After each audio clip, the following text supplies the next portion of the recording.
we know he's an all-round great guy. He is the on the faculty at Kennesaw State, and I understand that some of his students may come in today. And he's the president of the National New Plate Network Board of Directors. And he has an MFA from the University of Southern Mississippi, a pretty good place to be. And so, welcome, Freddie, and welcome to all of you.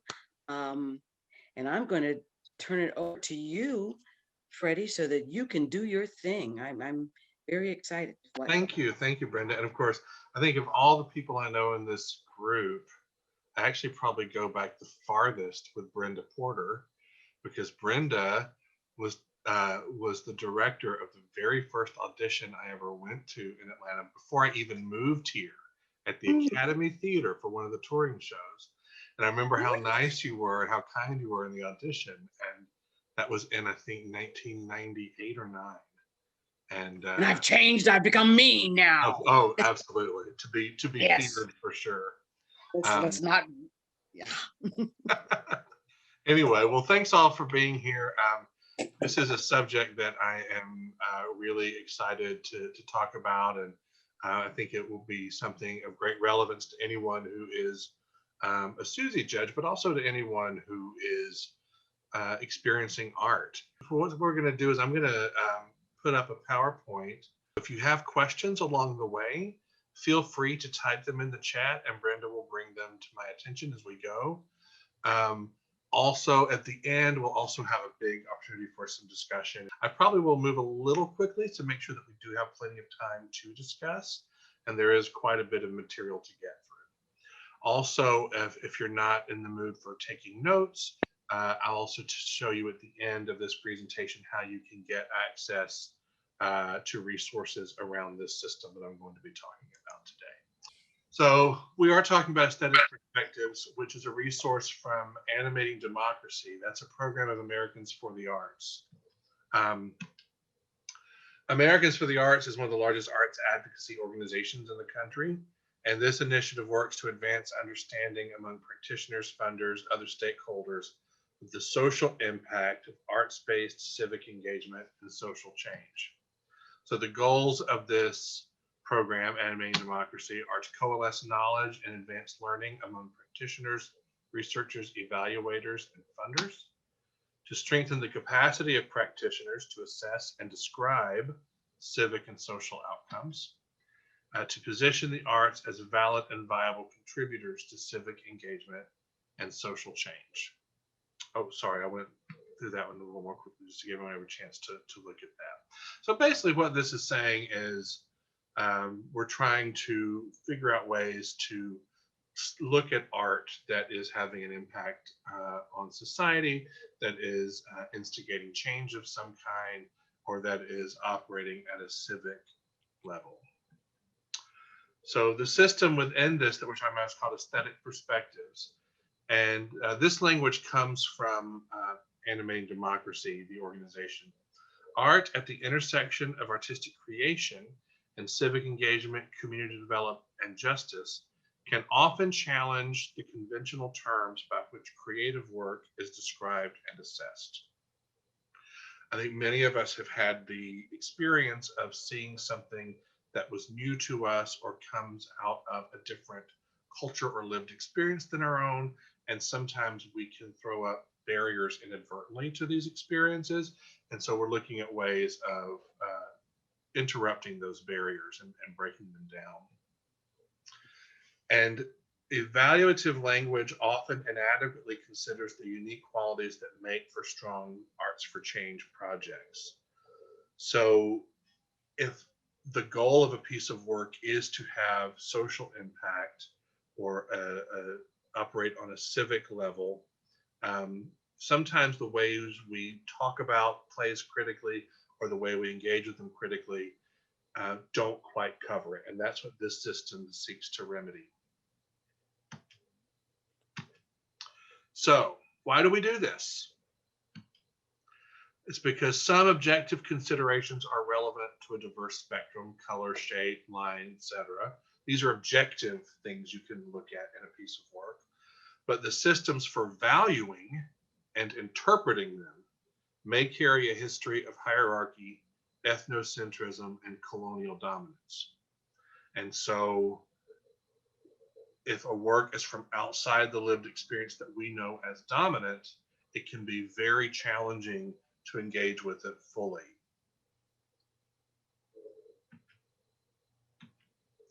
So, this is all set up for what we're about to talk. All of this is just set up. So I wanted to talk about some ways to think about this framework. As I'm going to be throwing a lot of different ways of evaluating work at you, I want you to bear these things in mind, particularly if some of this might be new for you. So think of this as a palette of possibilities, not a checklist of requirements. Think of this as a guide for description rather than a scorecard. And I know Suzi judges have scorecards, so I recognize that. But again, this system could come to bear on how you evaluate and score certain things that you watch. Inspiration for shaping programs, projects, and guidelines rather than a prescription of required elements. A tool to guide inquiry rather than a definer of success or failure. Often we start evaluating or defining success or failure in a piece of work when in fact we haven't engaged with it fully or deeply. And a spectrum or a continuum rather than a hierarchical ranking system. These 11 things that we're going to be talking about don't have to happen in some magical combination. In fact, not unlike Aristotle's Poetics that you might have learned in his Components of Drama, these are things that sort of exist by virtue of their being. They're not, again, they're not a checklist. They're not an order of importance. It is a continuum of approaches.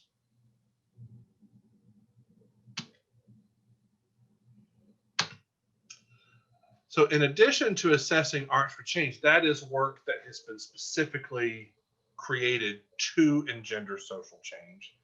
This system can be applied when engaging with any piece of work that comes from culture or lived experience other than your own.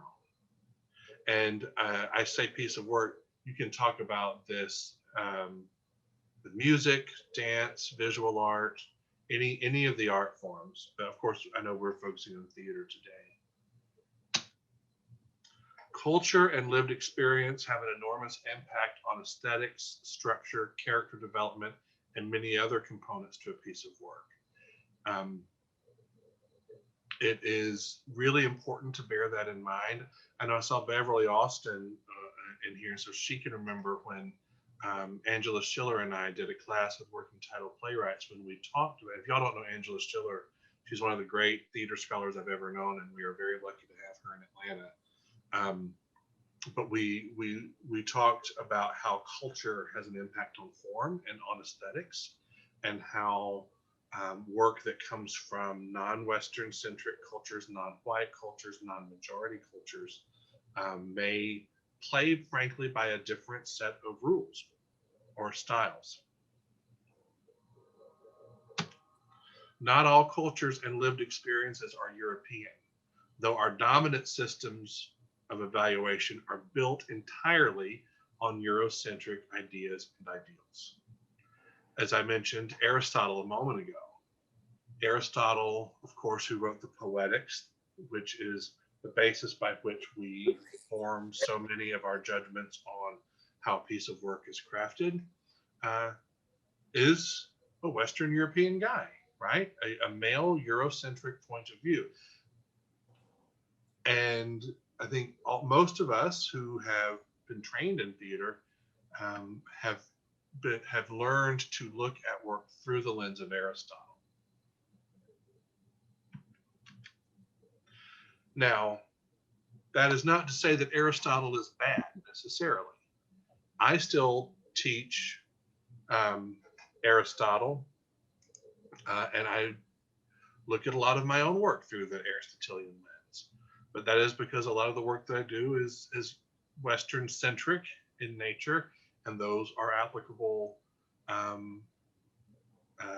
guidelines. Um, but they're not the only ones. This is meant to um, supplement what you already know. Enhancing the standard of vocabulary of aesthetics with these attributes affords a deepened understanding and more equitable assessment of a range of work. So if you watch a play that is from a very, very different experience than your own, and you find yourself feeling confused, resistant, not feeling it in some way, use this system of engagement and see if perhaps you might deepen your own interaction with that piece of work and not sell things short because they're from a different experience. So the following 11 attributes can be observed in socially engaged work in all artistic disciplines. They address the creative expression to embody and motivate change. Oh, sorry. What we'll do is we'll start going through each of the 11 um, aesthetic attributes right now. So number one is disruption. And so what we mean by disruption is that the work challenges what is by exposing what has been hidden, posing new ways of being, and modeling new forms of action. So it means that a piece of work may be seeking to disrupt what we believe to be true, to disrupt the status quo in some way. And with each of these attributes, there are going to be two questions that you can ask to sort of to engage with how a piece of work might be disruptive in nature. So you might ask, in what ways does the work break away from established practices, either social or artistic? So if there is a play that has no clear beginning, middle, and end, maybe that doesn't mean that it's an undisciplined or unknowledgeable playwright. Maybe they are telling a story in different patterns because that is appropriate to the way this story needs to be told. If you see a play without a single protagonist, for example, the idea of the single protagonist is a very, very Western male centric approach. The, you know, the hero's journey, these things that are very Western in nature, rather than other cultures that may value, or experiences that may value, the group over the individual. I think of a great example that a lot of us have probably seen is the play The Wolves by Sarah DeLapp, which is a very woman-driven play about this soccer team of high school young ladies. And if you saw the production at Horizon, and I hope you did, there was no single protagonist in that play. The team was the protagonist. And that's, I think, worthy of interrogation. Does that mean that The Wolves is not a good play because it doesn't have a single protagonist? Certainly not. But you might engage with the question of, how is this doing its thing in its new way, and why? How do the work and creative process cause audiences and participants to question their own beliefs and values? So what if there's content in the play that is very challenging to you, and you find yourself identifying with someone possibly who has very different values than you? Or the play seems to be asking you to identify with them, and you may feel some kind of hesitancy to do that. Well, what is it about this work that is causing you to question your own beliefs and values? Look, it may not mean that you change your beliefs and values. I don't think that any single work is ever really trying to get someone necessarily to change their entire worldview from that one piece of work, although certainly those moments can happen.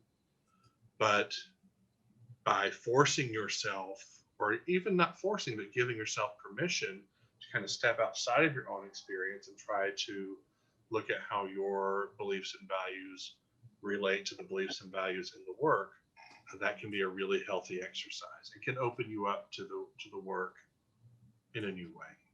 I have a question for you, Freddie. Yes. Um, it says exposing what has been hidden. Is it saying hidden within yourself?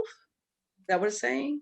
It can mean hidden within yourself, hidden from dominant culture, right? So I think back to a play that we did at Actors Express about now 7 years ago called Serial Blackface, that was against the backdrop of the Atlanta child murders, but it was really about a mother who was desperately poor and dealing with her sons being missing, and various other um, experiences as a single mother, very, very poor in Atlanta in the late 70s. This was a story that was not being told anywhere else, right? The, that particular perspective, that particular experience of being a poor, Black, single woman with kids trying to make ends meet while also carrying different kinds of trauma. That was her story, was a hidden story. And it was the play was trying to sort of tell her story first and foremost, and sort of uh, talk about that, and bring it out into the open and introduce people to that experience. Thank you. And you may find indeed that there are things hidden inside yourself, maybe that you've had contact with before, that get awakened um, through being disrupted by a piece of work, and I think that's also a great thing. So the second attribute is commitment. What we mean by that is the creative process and products embody conviction to the cause espoused through the work, right? That there is something that it is trying to um, hold as an ideal, or a strong conviction. So you might ask, what is the evidence of the commitment to civic engagement, community change, or justice? As you examine this work, is there a strong commitment to these ideals present in the work?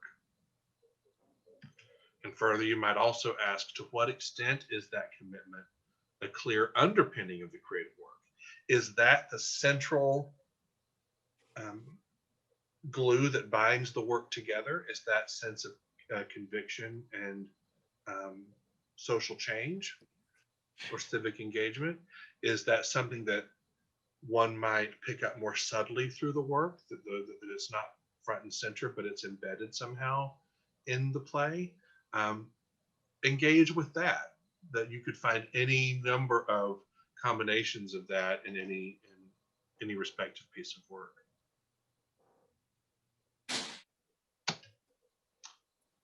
Oh, did I misnumber these?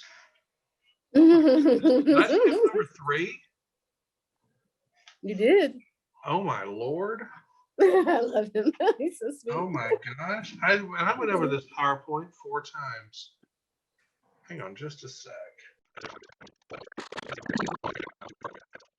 Oh yes, I did skip. I skipped communal meaning.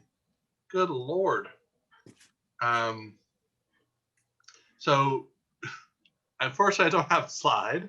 So by communal meaning, it is that the creative work facilitates collective meaning that transcends individual perspective and experience. So what is the shared experience of this piece of work, right? What does it mean to a community or to the group as a whole, as opposed to what does it mean to the individual?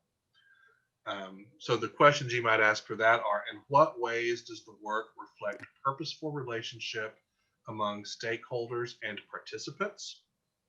And how is the topic explored in the work relevant to the community? So it may be something that doesn't come to bear on your own experience or your own life, but it comes to bear on the community that you live in. And how does the work do that? And so if you find yourself thinking, this isn't for me, this isn't my story, um, how is it of value to the community at large? And now we move on to number 4, cultural integrity. And so what this means is that the creative work demonstrates integrity and ethical use of material with specified cultural origins and context. So you might ask, How have the artists and stakeholders explored the relationships of power, privilege, and cultural context with the process of making this work? And how have they explored questions of credibility, authenticity, and integrity? We run into this oftentimes when you have artists from outside a lived experience telling the story of someone from that lived experience. Who is at the table? Who is making the work? Are there collaborators from a number of different perspectives coming together? Are there are the people telling the story from inside that lived experience or inside that cultural experience? And what are the power dynamics involved in that? Privilege, cultural context. Um, does this mean if you are someone from a dominant or majority culture that you can't um, work with pieces of work or artists from other cultures?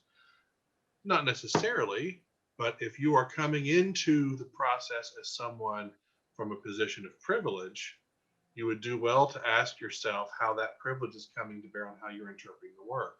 Whose story is it to tell, and who needs to be at the table in order to tell it? I'll be honest with you. I last summer, when we were going through that process of racial reckoning, and there were protests around the country and here at home, I cannot tell you how many plays I got submitted to me from June to say August about the problems with race in America that were sent to me by white playwrights. Hmm. At least a dozen in that 3-month period. Now, does that mean those writers shouldn't be writing about that? I'm not necessarily here to make that call. I don't think it's my call to make.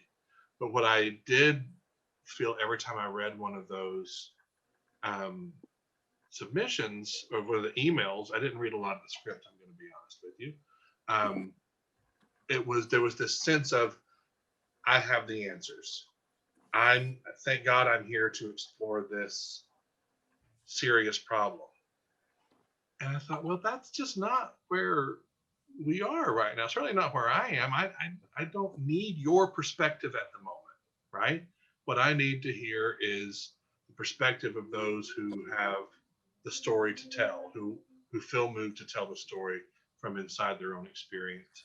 And so that cultural integrity question was one that I was grappling with a lot when receiving those submissions. Oh, And now that also to say is I've had my own collaborations with other artists from different lived experiences, and we've had marvelous collaborations. I referenced Serial Blackface earlier. I didn't think I had any business directing that play, but the playwright specifically asked me to direct it. She wanted me in the room. She was present for the entire process and had quite a bit of power and decision making throughout the process. And so that was something that we made work despite my hesitancy to do so initially. So risk taking. We always hear a lot about risk taking, right? Particularly in marketing copy. The creative work assumes risk by subverting dominant norms, values, narratives, standards, or aesthetics. It can be risky to do that because there is going to be someone out there who crosses their arms in a huff and says, this is not right. We did at Actors Express an Octoroon now 2 years ago, which I really can't believe because it feels like 6 months ago. But what is time anymore, right? And this was a play that was absolutely subverting form, using intentionally inflammatory language, particularly with respect to things like racial slurs and that sort of thing, written by a Black playwright. And by and large, we did a lot of good engagement work around it, and people were really engaged with the work. But we did get some complaints, and by and large, who we got complaints from? white people. White people. You said whoever said that was right on the money.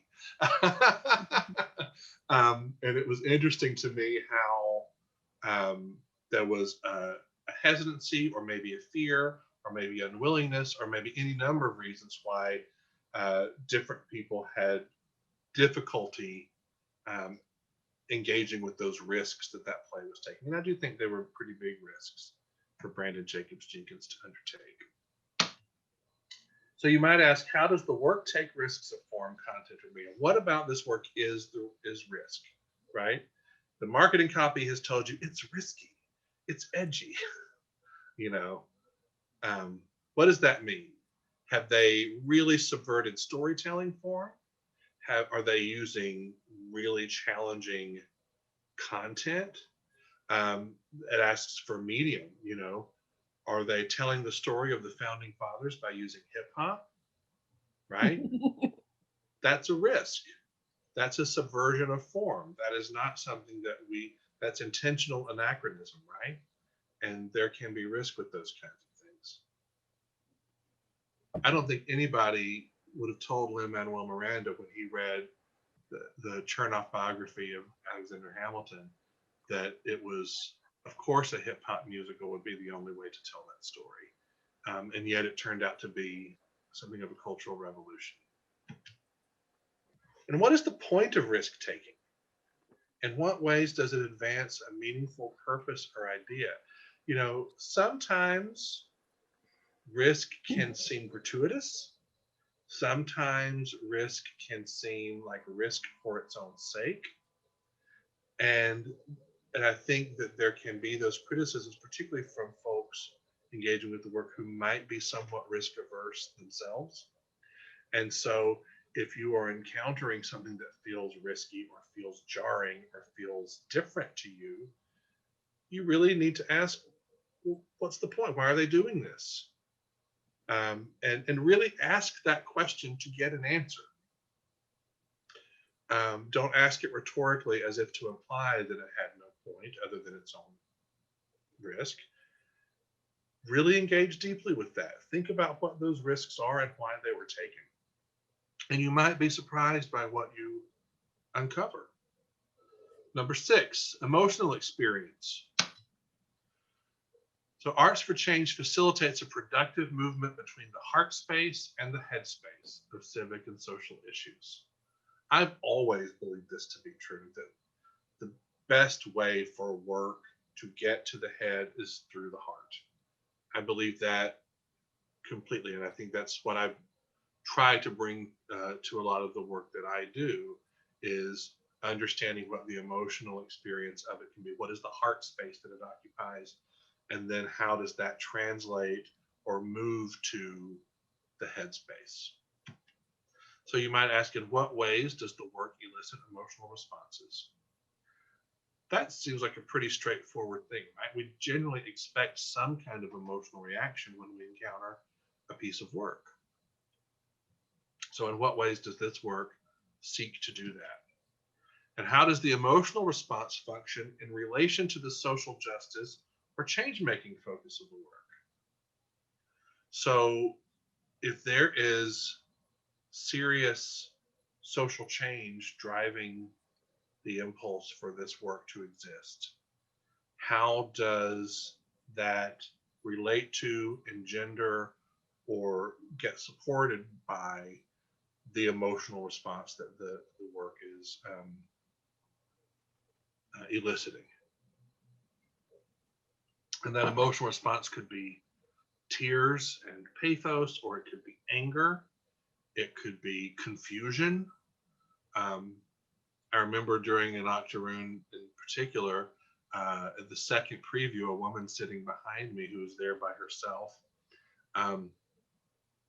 At one point during that, if you saw that play, there's a long rambling monologue that opens the play where the actor is playing the playwright. And this woman behind me in the theater was very quiet except for the actor on stage. And in full voice, this woman says with this exact intonation, "What is this?" And It was all I could do to contain my laughter. And I looked up at the director who was sitting a few seats down from me, and we sort of shared this excited moment. I remember another time we were doing the play The Motherfucker with the Hat by Mm. Stephen Adly Garrigus, which is actually one of my very, very favorite, maybe even on my top 10 favorite plays of all time. And there is a big plot twist um, late in the play. The whole thing hinges on the guy thinks his girlfriend is cheating on him, right? And so later on in the play, she's sitting there talking through a closed bathroom door to who you expect to be the protagonist of the play. And in a moment, you see walk out another central character in the play who is the last person she ought to be having an affair with, but and he's also stark naked. Yeah. So you realize, oh, that she is, and this is who it's with. And so much of the play comes full circle in that moment. And during a preview one night for that show, I saw a couple of guys watching, a couple of like, you know, maybe they were athletes, they were kind of bros, and we get a lot of college students who have to see plays for class requirements and whatnot. And they were sort of sauntering in with their, shoulders back, and trying to look as bored as they could. And they sat down, and they were sitting way back on their backs, slouched in the chair. And in the first 10 or so minutes of the play, this character has a monologue that is the most profane, vulgar uh, language, like on an operatic scale. This monologue, it's just filthy, and it's gloriously filthy. And I saw the guys look at each other like, what is this? Like, what are we watching? And they had these very excited looks on their faces, right?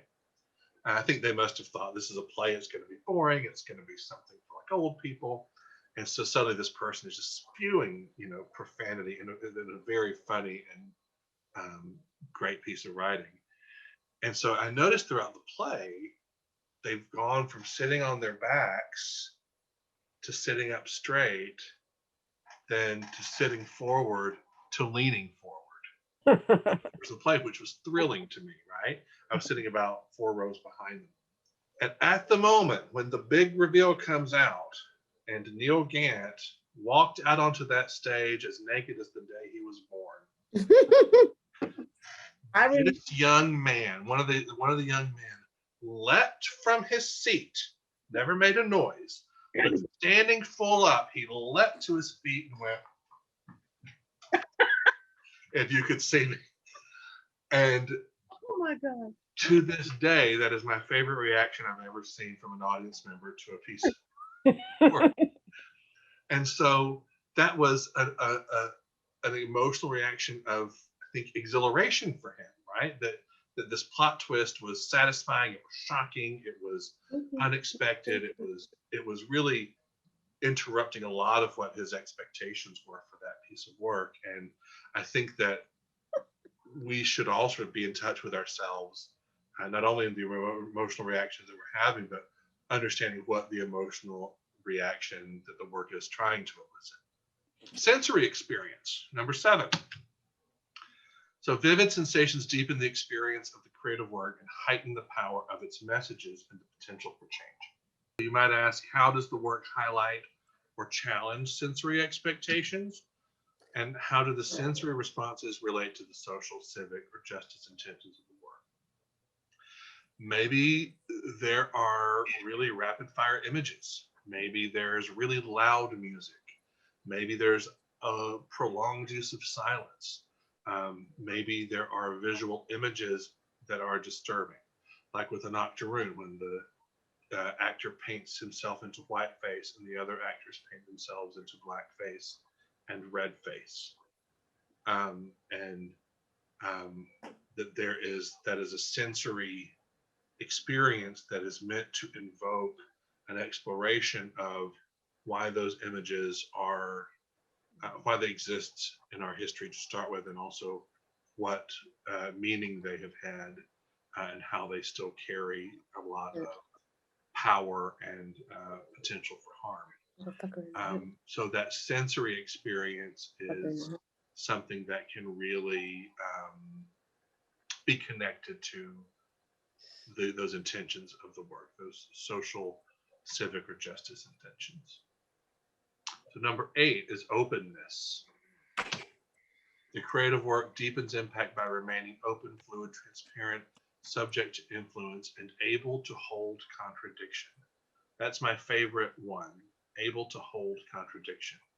The work may be different things to the same person, different things to different people, and therein lies where there's great space for interrogation. So you would ask, how does the art and its process offer multiple points of entry for people with varied expectations and aesthetic preferences? And how do the artists show their willingness for the work to evolve based on what is learned? That is, I love it when there's a new version of a Sondheim show, which is not necessarily work for social change, right? But Sondheim has often said, "Oh, I love this new interpretation." Like when he first heard of a company that was doing the show Company and decided to play Bobby as obviously gay, Sondheim very famously said, "Oh, great idea. Why not? That might crack the show open for you in a different way." Or when this recent London revival featured a woman playing Bobby, and a lot of the uh, binary genders reversed in a number of the characters across the show. They did so with his stamp of approval. Why not? It might open up some different understanding of the play to come at these characters from different vantage points.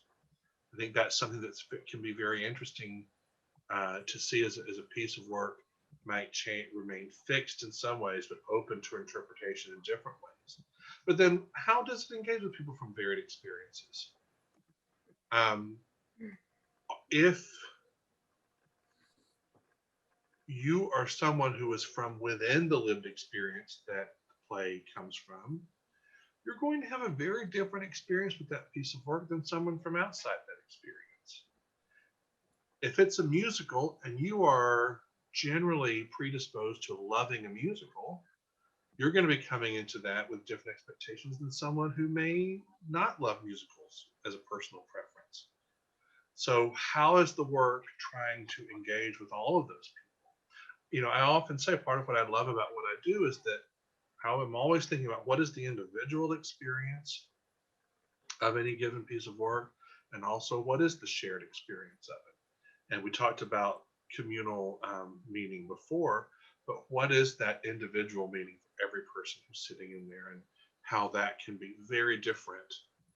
You can have 200 people in an audience and have 200 different reactions to a single piece of work. And Yeah. how does the work hold that? All right, number 9, coherence. Strong ideas expressed with clarity advance both artistic and social purposes. So you might ask, are artistic choices connected to an overarching intent?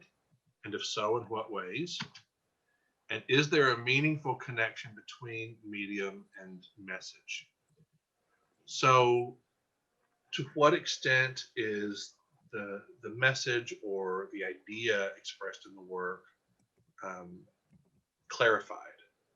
Where is there chaos within the work? Where is there clarity? Both might be very intentional, right?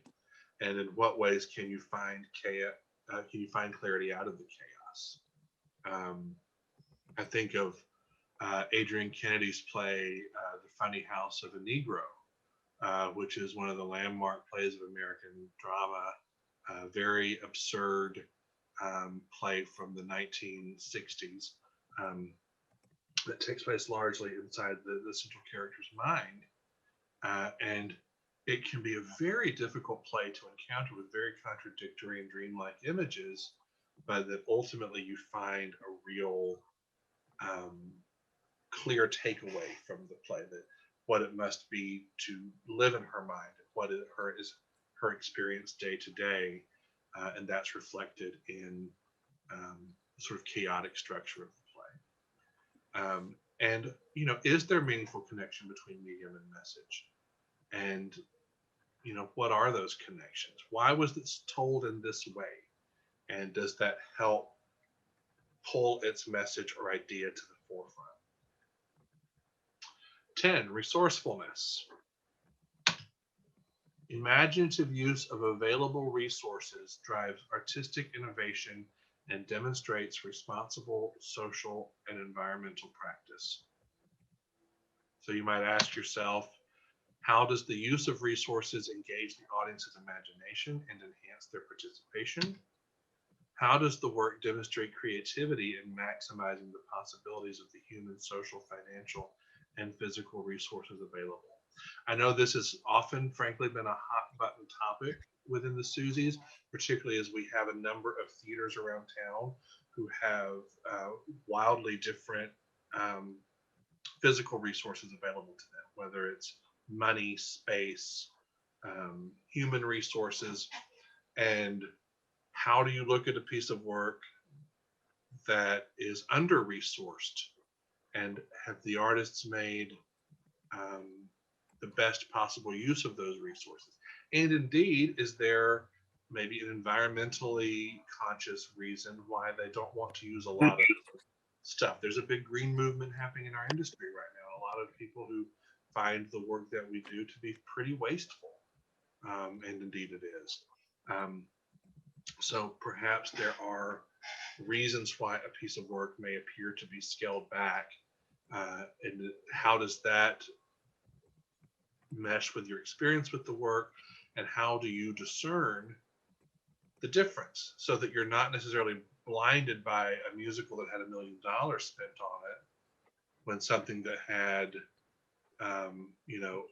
not even a tenth of that maybe having just as much impact across town. But also, when you are seeing something that has been highly capitalized or is highly resourced, have those resources been brought to bear in the ways that were um, effective? Like one of the last, I think it was the last thing, I saw before the pandemic, aside from our last show at Actors Express, was maybe Happy Ending at the Alliance.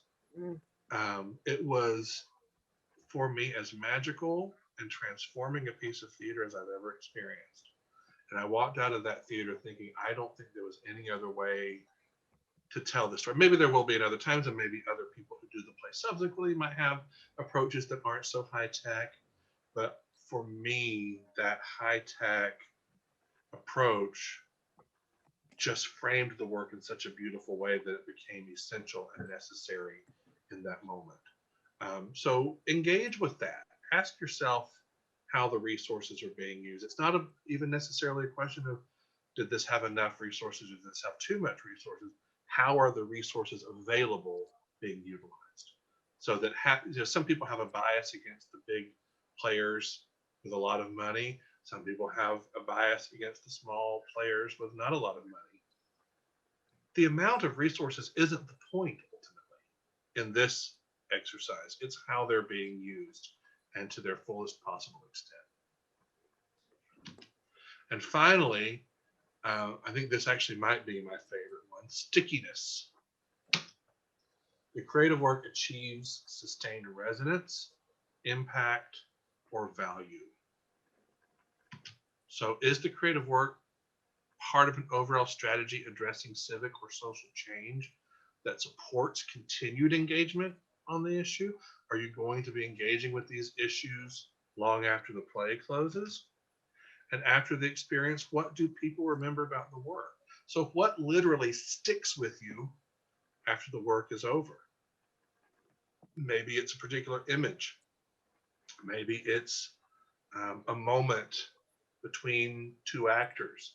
Maybe it's something in the writing that really hits you a certain way. What sticks with you? And does that thing that sticks with you enable your deepened and further exploration of the ideas and issues being addressed inside the work? I wanted to throw up that web address for you. So it's www.suzis, animatingdemocracy.org/aesthetic. Oh, I misspelled aesthetic. Good grief. I'm back to thousands. That first I should be another E. Aesthetic dash perspectives. And as I mentioned earlier, that site features free downloadable resources to engage more deeply with this system. Excellent.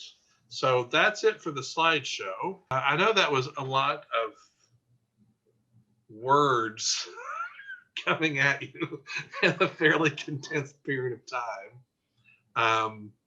So what are some initial thoughts or questions? Or yeah, Jessica. Yeah, it was a lot of words, but the fact that you gave examples of plays or happenings that many of us could connect with made it so much more substantive. Oh, good. Okay, excellent. That's good to hear. And I think when you're going through, if you want to engage more with these, as you're going through reading them on your own, you may come up with different things. You say, oh, this reminds me of this other thing that I saw, and maybe I should rethink back on that.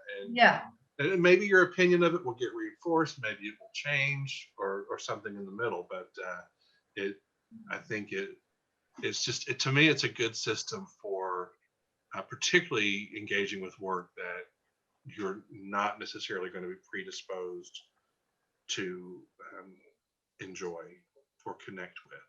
What I found interesting, the making of Fiddler on the Roof, that the documentary that they did.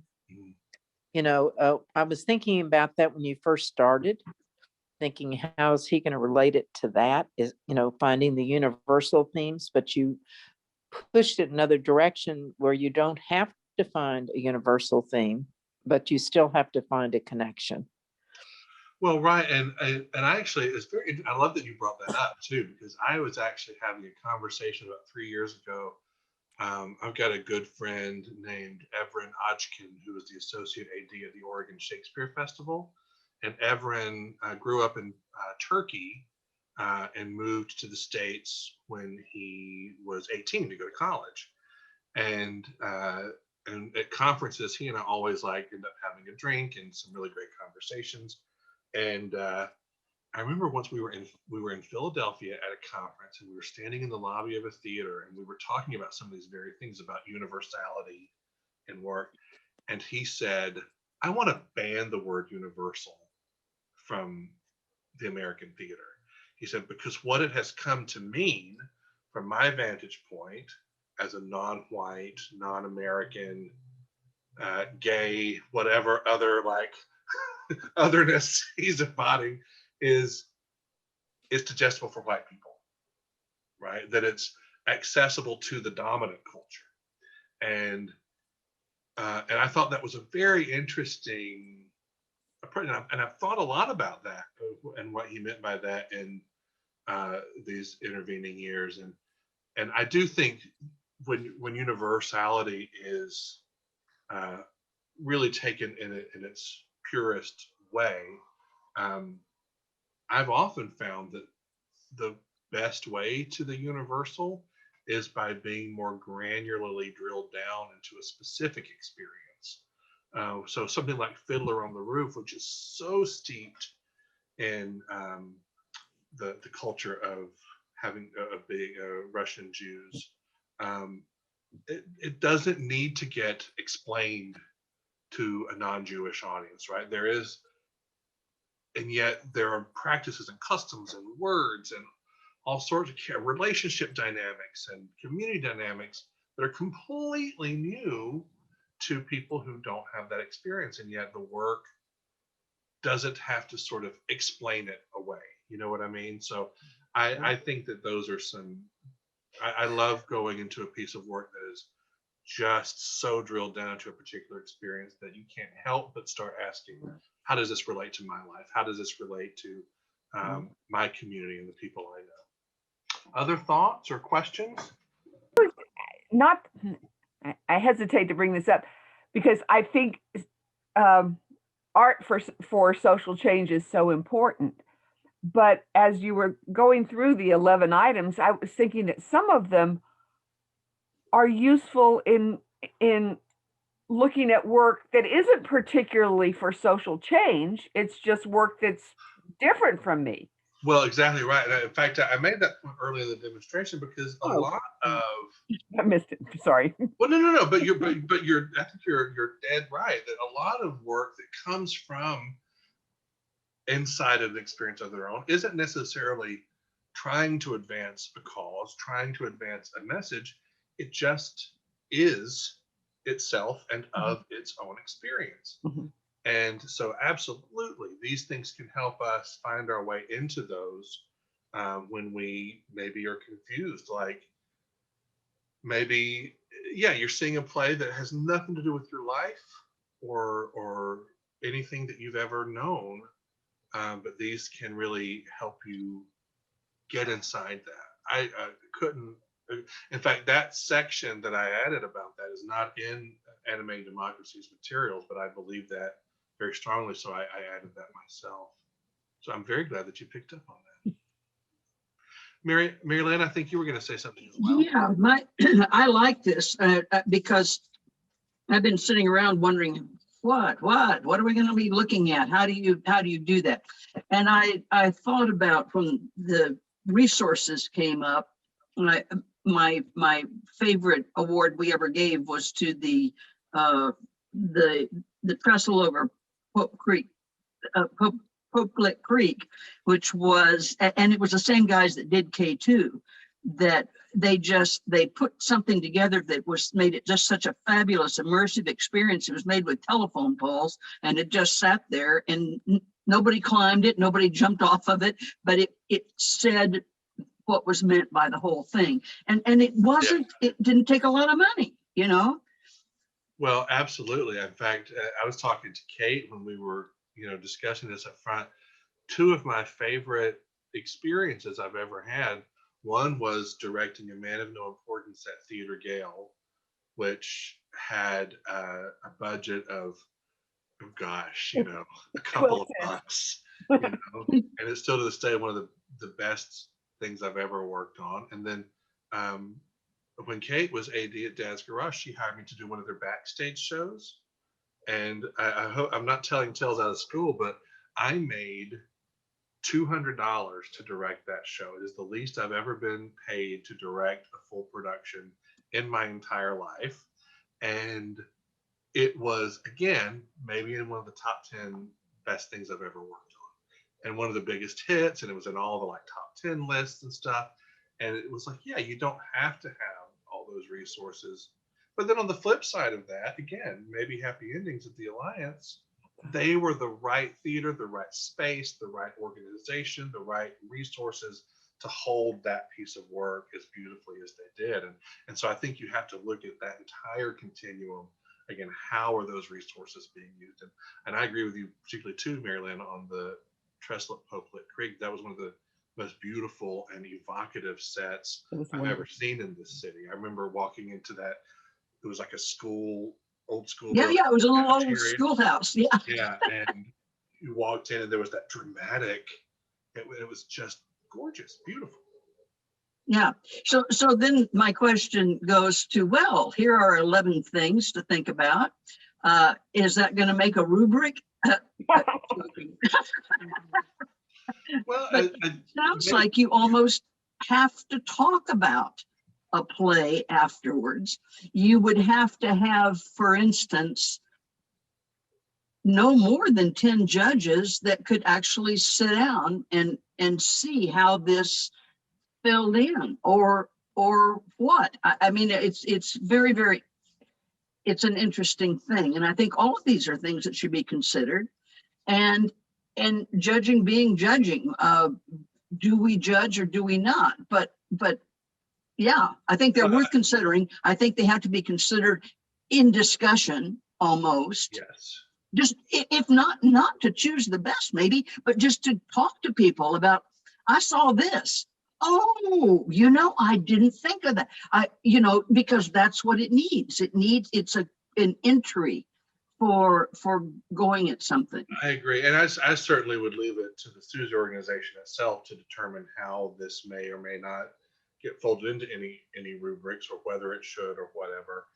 That's not my function here, but what I love about it is that it does offer ways for you to expand the kind of work that you can engage with and be affected Yeah. deeply, that you might otherwise be closed off to. And I think that is something, just to be candid, that we've heard criticisms of the Suzis in the past, that maybe Sure. things from the non-majority experience weren't always evaluated, or the perception was, at least, let's say, that they might not have been evaluated with full engagement. And so it could be a great way for judges. It could happen in conversation. It can also happen privately. It can happen as your Yeah. own questioning of your experience. And Beverly's all of hands the up. above are. I'm scratching my head right now, having done a recent workshop in which I got defensive. And that's can be very troublesome for this old lady. And I know that the thing I cherish the most is social change in theater. At the same time, I'm defensive against those who would label the arts as insular, this whole cancel culture label lately is dismissive. And yet I know to most people in Atlanta, theater is going to the Fox, having worked as a critic for 20 years. It's just, to my mind, I made a comment on a new form of tragedy, and somebody asked, who's the most interesting person here? And I said, well, my gosh, it's definitely this person who was divided in his feelings about Native Americans, and also quit Congress because of it. I looked at that as complex, but they said, no, the young people said, no, no, no, no, no. It has to be the victimized person, has to be the subject, and it has to be written by someone from that victimized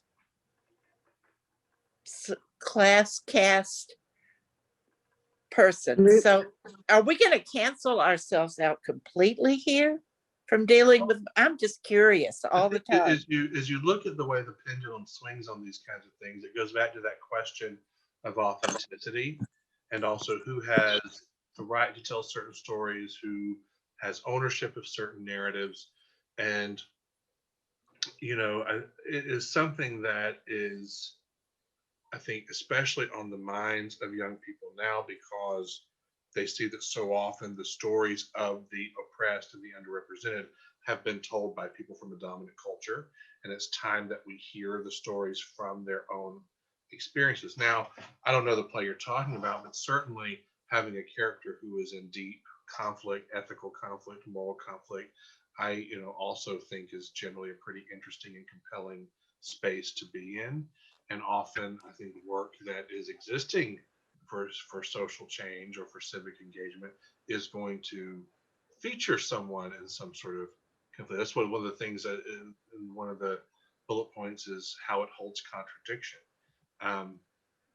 How then it deals with the authenticity question, I think, is something to further reflect on. It's not a question of should or shouldn't always. I mean, sometimes it is, because God knows I have my own very strong opinions about that sometimes. I get very twitchy when I see certain kinds of representations that I can tell are just not authentic. We hear that in the LGBT community a lot about, should straight actors play gay roles? And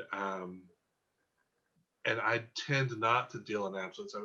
Although I have to say, I saw an interview with Stanley Tucci a couple of weeks ago on CBS Sunday Morning, who is in a new movie that's getting good reviews. It's about a gay couple, and so the person asked him about that very question that's sort of alive in our industry, and his response was, "Well, I have a big problem with that question.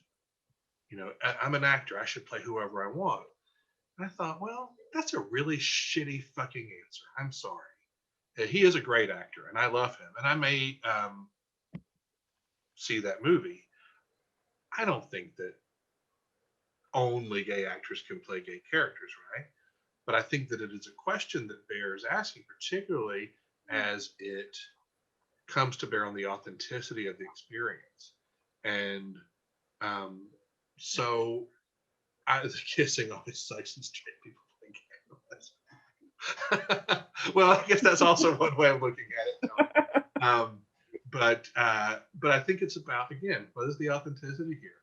What is the way this story needs to be told? How is it being told? Are there nuances that aren't going to be understood by someone from without that experience? Is it time that someone from inside the experience gets the opportunity to tell their story and live the story? You know, and I think it's a question that lives on a continuum rather than a binary should or shouldn't, in my opinion. But I think it's always a question that's certainly worth being asked and being explored.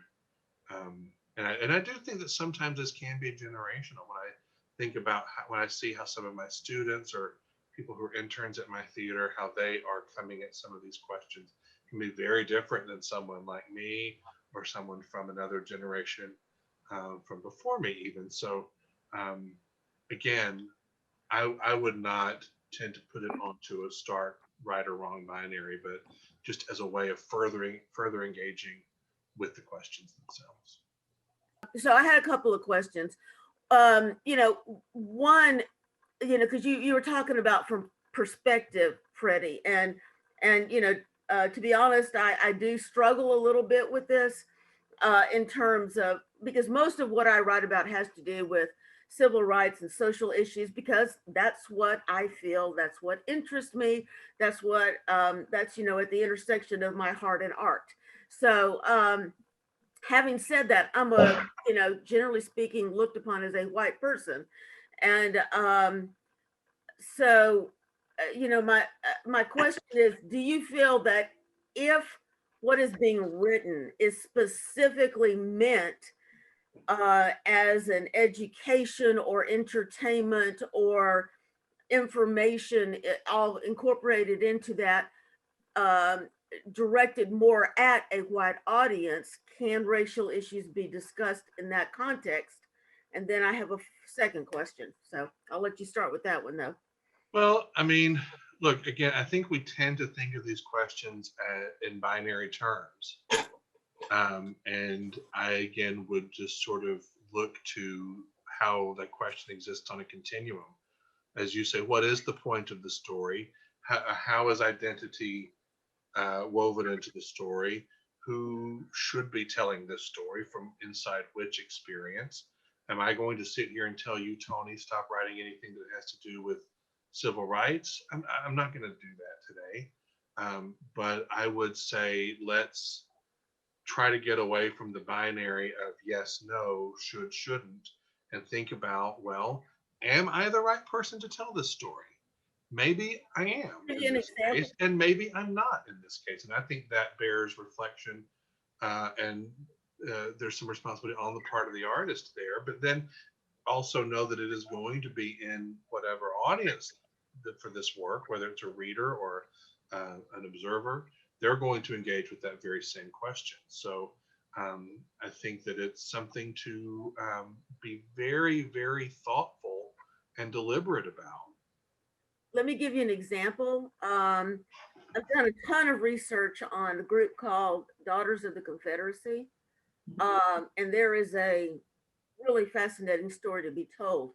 Daughters of the Confederacy was a group that was formed many years after the Civil War. Most people don't know that, but it was formed many years after the Civil War was It was in the over. 20th century, right? Yeah, and exactly. And basically, at that point, their connection to the actual people that fought in the Civil War, all of them were way, way up in years. But anyway, there's another reason that the Daughter Confederacy was formed that really had nothing to do with supporting veterans from the Civil War per se. Right. So, but that is a story about white people. It does intersect obviously with racial relationships. That's my example. Well, I think there are many such examples. I mean, look, one of my favorite playwrights, and frankly, one of my dearest friends, is Joshua Harmon, who wrote Bad Jews, Skin Tight, Significant Other, and he wrote a play called Admissions a few years ago that was produced by Lincoln Center. It won an Outer Critics Circle for Best Play. It won the Drama Desk for Best Play. It got rave reviews, and I've had many. It's about a woman who is a white liberal whose ideals get compromised when it starts to conflict with her own best interest, or as she perceives it, and how quickly her ideals go out the window when she feels her interests are being challenged. And I've had some conversations with some very close friends and colleagues of mine who are BIPOC. I remember I was with one in the back of a cab actually, and we were talking about that play, and he says, "I hate that play so much." And this is a guy who is Black, and and his point was, yes, I get that it's more about white liberal guilt than it is about um, being Black or the identity of Blackness or any specific conditions therein. But I think his thought was like, that's not the story that's worth telling right now. Like, yeah, we get it. White liberal guilt is bad. Liberals are easily swayed when their interests are threatened. Although when I saw the play, part of it is I have a personal affection for the playwright and a deep investment in his work. I had a very different experience when I saw that play, and I adored it. In fact, I saw it in New York and in London. But I heard his perspective on it, and I thought, well, yeah, I get why he has a problem with this play. So do I think, would I go to Josh and say, you shouldn't have written that play? No. In fact, he did send it to me before the Lincoln Center production, and he sent me an email that said, will you read this? Because I think this might be the play that kills my career.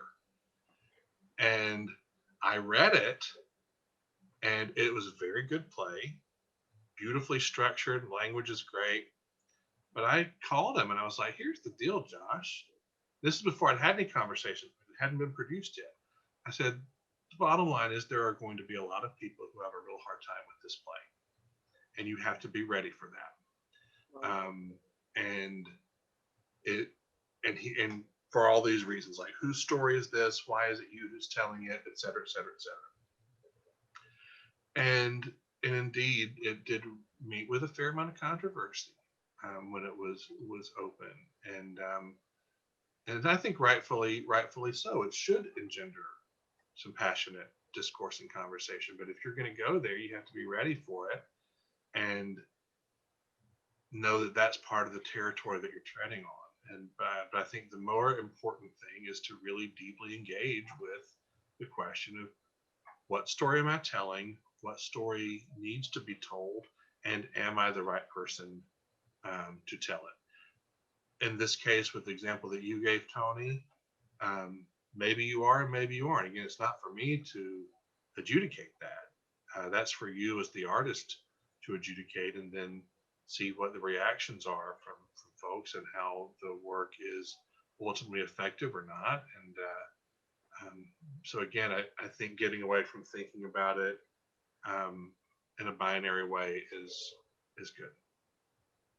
So my follow-up question has to do with something completely different from that, which, again, I think it has to do with risk taking. I know when Hamilton was written, especially because most of it is in rap, there are a few songs that are not, which are character specific. But so when you're taking a risk like that, it seemed to be very unapologetic to me. Like, forgive me for the expression, but it was more like balls to the walls. We're doing it. That's it. I'm putting it out there. No apologies. And I just wanted to get some feedback on that. If you're doing multiple genres of music in a musical or something unexpected, is that the best approach to take to it? Well, and I think in that case, there was also an attempt at the reclamation of the American narrative.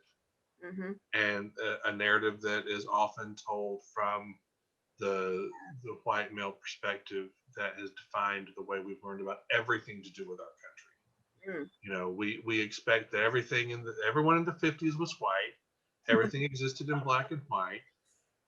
There was no diversity back then in our culture because that's how the media fed us images.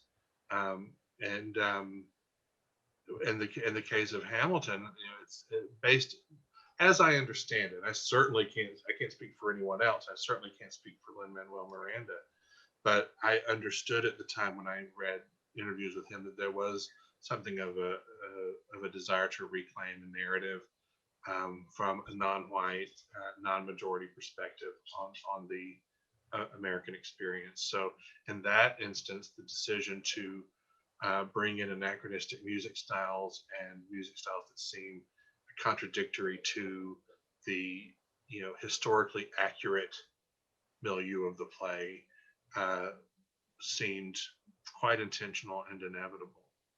So that was part of the message. I would assume so, based on what I've read about the play and what I've heard him say about his work. That's the conclusion that I would probably come to. Yeah. Cool. Thank you so much for your wise and sage thoughts about all that. Oh, no worries. It's interesting because again, all these things can be challenging. Um, I'll share a quick story out of school, and I won't say who it was because I know I have a couple of my own board members from my own theater who are on the call right now, both past and present. But a couple of years ago, we did the play A Doll's House Part 2. And we had a very diverse cast in that play. Torvald was played by Ron Cleveland. Tess Kincaid was Nora. Dee Moore was the housekeeper. And Shelley Delgado was the daughter. And a board member of mine, who I also happen to be very close personal friends with, so I can say this kind of thing to him without ruffling his feathers too much. But he came to me and said, I was talking with so-and-so, who is a big Buckhead society maven who fancies herself an art supporter. I'd never heard her name before, but there we go. And he said, I was talking to so-and-so, and she's a big supporter of the arts. And I'm thinking, again, never seen her name on a check at my theater, but carry on. And he said, she really liked the play and thought it was good, but she did point out to me that there would not have been an interracial marriage in Norway in the 1870s. And without even thinking, I just said to him, well, did you tell her that we weren't making a fucking documentary? And he looked kind of surprised and said, no, I didn't say that. And again, I think when you're looking at all kinds of representation and whether it's through casting or whether it's through the stories that you're putting on your stages,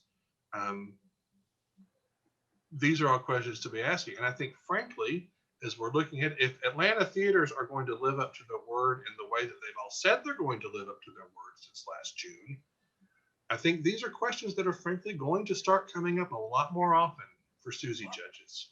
Yep. Pure and simple. And rightly so.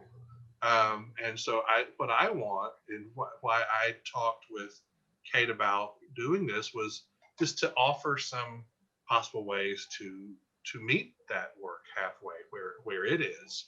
I think that's something that we often, and I don't mean Suzi judges in particular, but often we as audience members expect the work to meet us where we are. And I think this system asks us to meet the work where it is.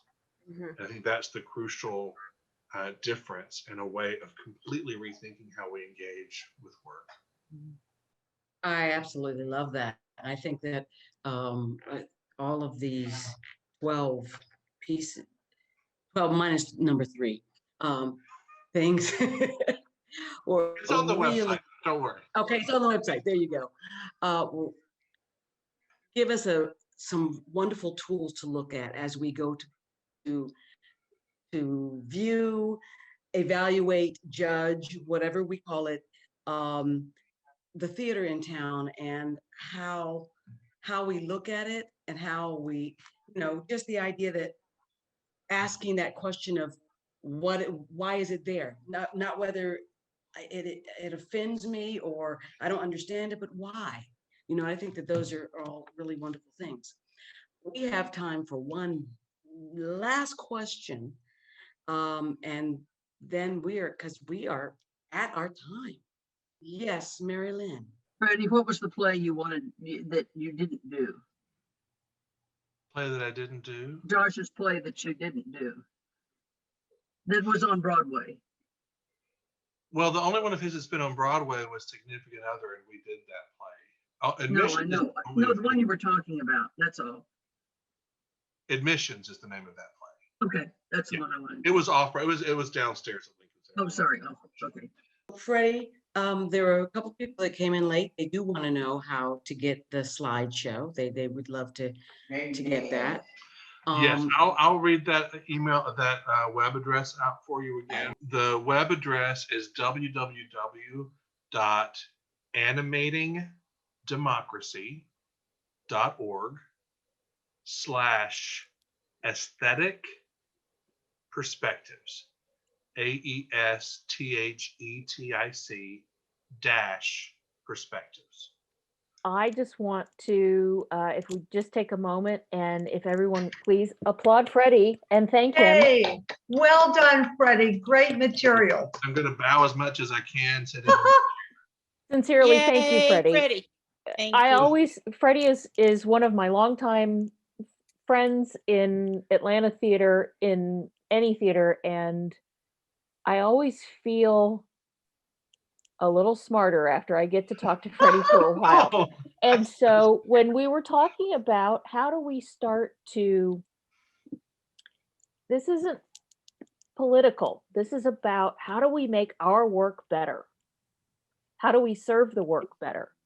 How do we prepare for the work that's going to be generated in the future? And this seemed like a really fantastic way to get that conversation going for ourselves, and thought these were really great questions. And of course, delivered by such a fantastic artist himself. So thank you so much, Freddie. I thank you all for your time this evening. Huge thank you to Brenda Porter. This was a really valuable session. Thank you. Thank y'all. I appreciate everyone being here. Thanks, Freddie. Thanks, Bye, all. everyone. Bye, Have a everybody. lovely evening. Bye.